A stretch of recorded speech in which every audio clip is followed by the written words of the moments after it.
Masala tea ప్రిపరేషన్కు కావలసిన పదార్థాలు: లవంగాలు, యాలకులు, శొంఠి, మిరియాలు, దాల్చిన చెక్క మరియు 1 స్పూన్ అశ్వగంధ పౌడర్. వీటితో పాటు మనకు కావాలనుకుంటే ఎండబెట్టిన తులసి ఆకుల్ని కూడా వేసుకోవచ్చు. అయితే తులసి ఆకుల్ని వేసుకోవాలనుకుంటే గనక నీడలో మాత్రమే వాటిని ఎండబెట్టుకోవాలి, ఎండలో అసలు ఎండబెట్టకూడదు. ఇప్పుడు మనం తీసుకున్న ఇంగ్రీడియంట్స్ అన్నిటిని ఒక మిక్సర్ జాడీలో వేసి గ్రైండ్ చేసుకొని పౌడర్లా తయారు చేసుకోవాలి. గ్రైండ్ చేసుకున్న తర్వాత మసాలా పౌడర్ అనేది ఈ విధంగా తయారవుతుంది. దీన్ని మనం రోజు వాడుకునే టీ పౌడర్లో మిక్స్ చేసుకోవాలి.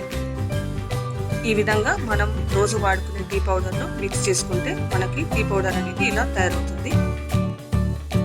ఇప్పుడు స్టవ్ పైన ఒక బౌల్ పెట్టుకొని అందులో కొన్ని వాటర్ పోసుకొని ఇప్పుడు మనం ముందుగా ప్రిపేర్ చేసుకున్న మసాలా టీ పౌడర్ని మరియు కొంచెం షుగర్ని వేసుకొని మరిగించుకోవాలి.